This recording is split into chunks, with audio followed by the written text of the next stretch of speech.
can be actually expecting coming down to the weekend.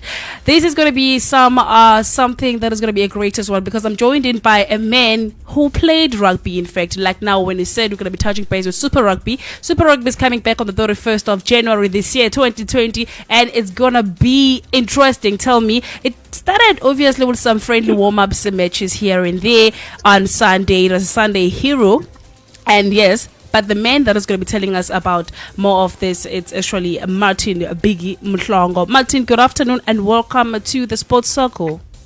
Good day, Chichi. Lovely to be back with you. Yeah, great. Compliments of the new year. I think it's safe for me to say that we're still in January.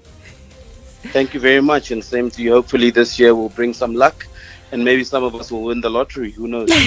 Yeah, we're hoping to that, man. Take us through, man. Was it last week Friday?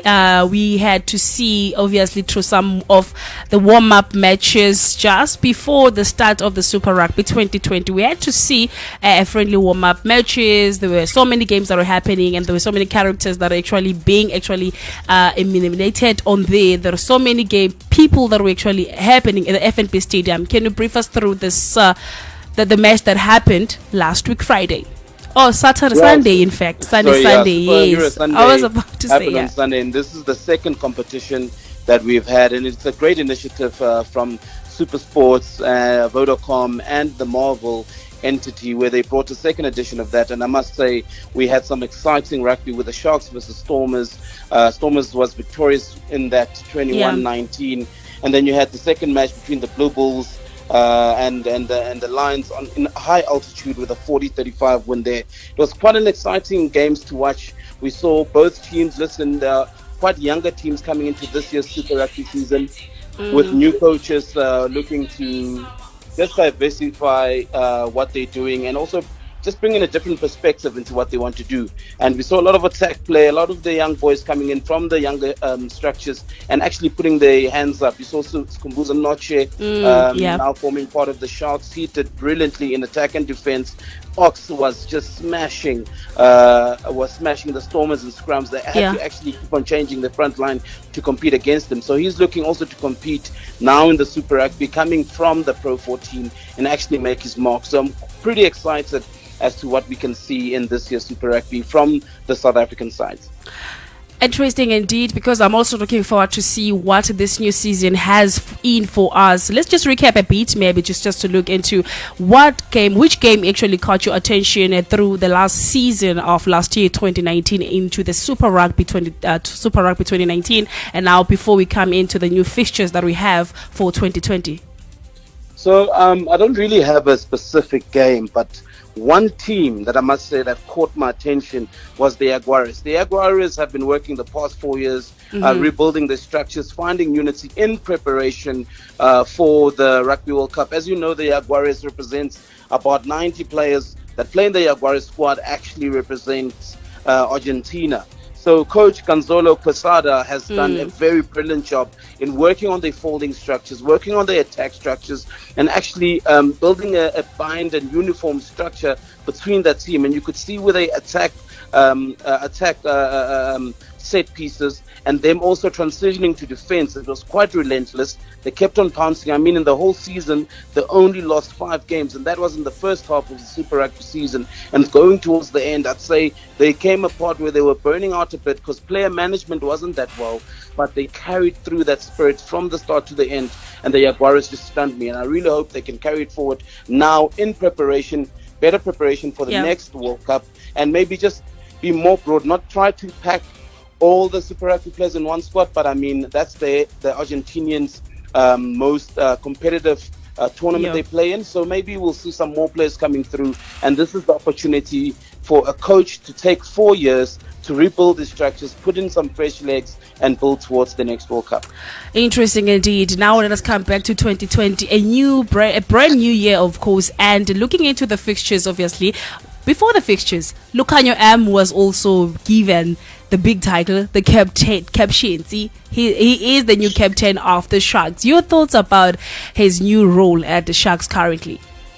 I mean, if you took a look at last year's World Cup and Lucanio's arms presence I mean, it was quite a gamble putting him on starting lineup on the 13, but he took that opportunity and he ran with it. His defenses was quite solid, and he created great synergy between him and Mampimpi. You saw that on Superhero Rugby Sundays, where Mampimpi took a line. Actually, took a line, punted the ball, and Mampimpi caught it rather brilliantly and scored a try. So it was quite a natural decision for the coach to make. And what he is doing as well, the coach for the Sharks, is he put in 5 senior players to support in leadership, where you have players like Andre Esterhuizen with a strong defense on center. He will leading the defense packs. Mampimpi will lead the transitioning from playing a set piece and transitioning into 2 tries. As you know, whenever he gets the ball, he scores the tries. And then there's also Cohen Bosch that played a lot of games last year in fullback, but coming in to fly-off position this year.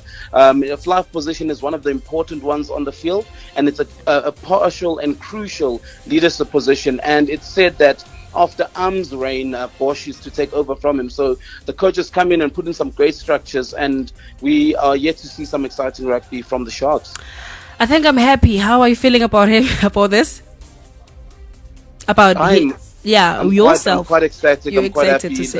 It gives us hope that you, I'd say, black rugby player playing from the smallest towns, don't give up. Don't be despaired by whatever gatekeepers there are in your career. Keep on pushing.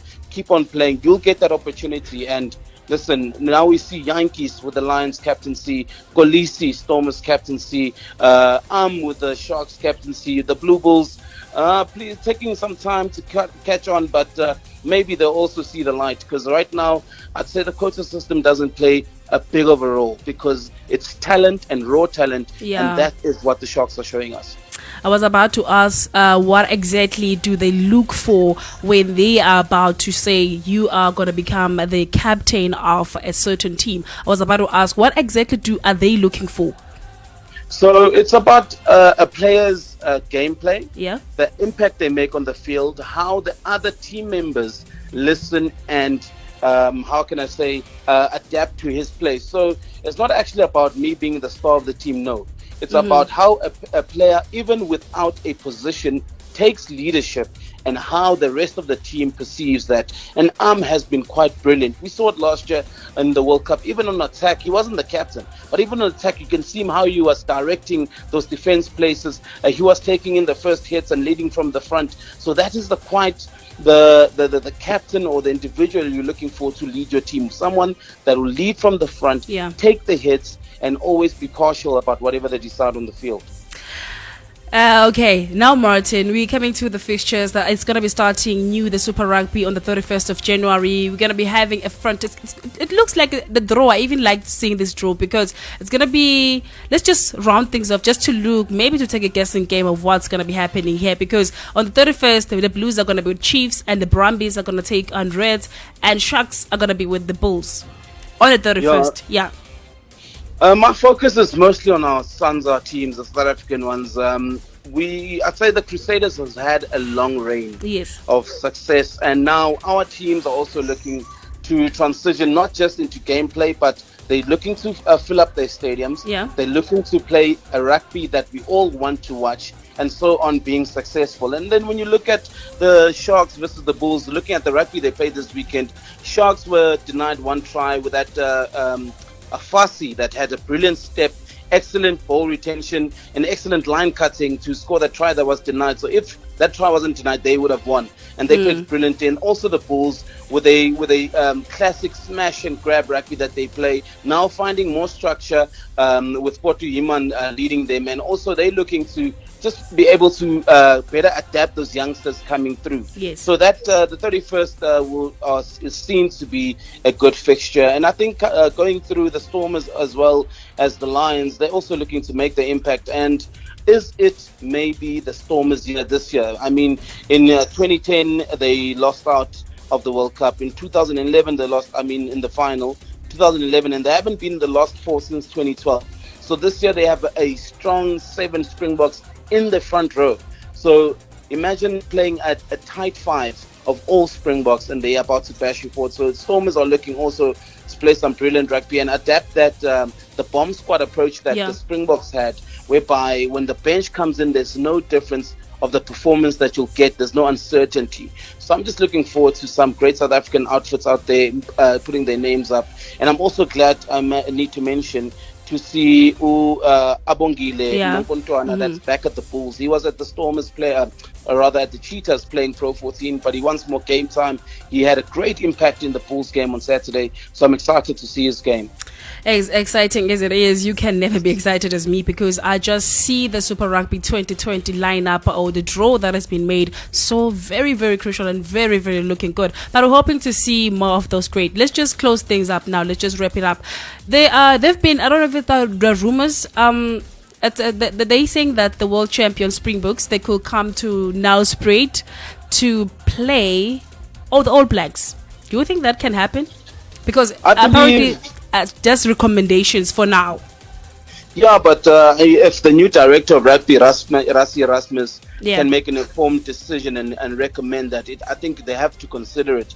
I mean, okay, the game will be on September the 26th, and all three fixtures that the Springboks have played last year at Nelspruit have been a win. I mean, last time we played Scotland in 2013, it was a win. Wales in 2014 was a far win, and we played Argentina in 2016. So the director of rugby, Rassie Erasmus, knows the potential that atmosphere has in the Lowveld, and it's quite tactical because he looks to play the games in Bombela, in Loftus, and in Emirates Lions Park because it's high altitude. The other teams may struggle to play against us, and he knows how the Nelspruit, the Bombela, the Lowveld spirit can drive the Springboks to another win. So I really believe that it may happen, but we'll have to wait. I mean, I think in the next month or two we might get a final decision, but I'm very hopeful for that prospect.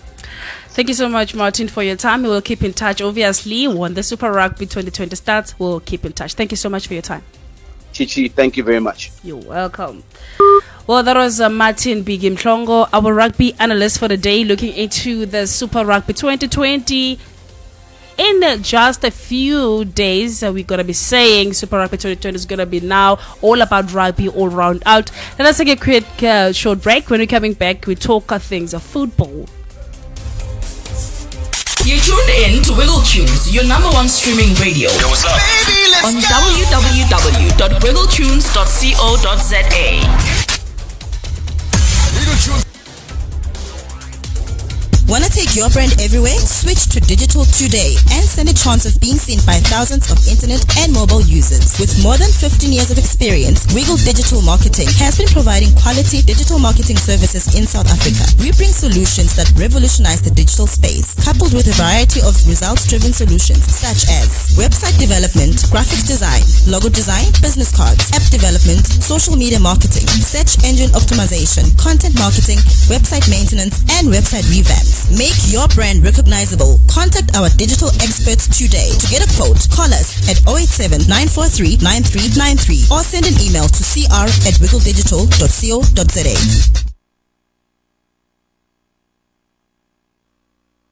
To stream us live, download our mobile app on Google Play Store and on Apple App Store.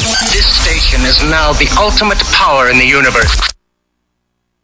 Get people to notice your business whenever. Need assistance in planning your advertising campaign in the most innovative way?